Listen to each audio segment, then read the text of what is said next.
окуучулар, бүгүнкү тема баарыңарга түшүнүктүү болду. Азыр дил баян жазабыз. Менин ата-энем эң жакшы деген темага дил баян жазабыз. Менин ата-энем эң жакшы. Мен ата-энемди аябай жакшы көрөм. Анткени ата-энем мени кичинемден баштап чоңойтушкан. Апам болсо мени карап, түн уйкусун бөлгөн. Менин апам аябай сулуу, сүйкүмдүү, мээримдүү, боорукер жана ак көңүл. Мага апамдын жасаган тамактары абдан жагат. Апам тамактын түрүн билет. Атам болсо мени эркелетет.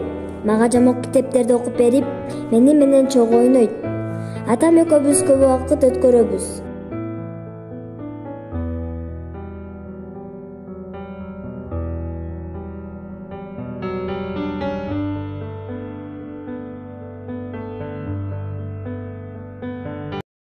Бирок акыркы күндөрү атам аябай өзгөрүп кетти. Үйдө көп болбойт, жумуштан кеч келет, бизге көңүл да бурбайт.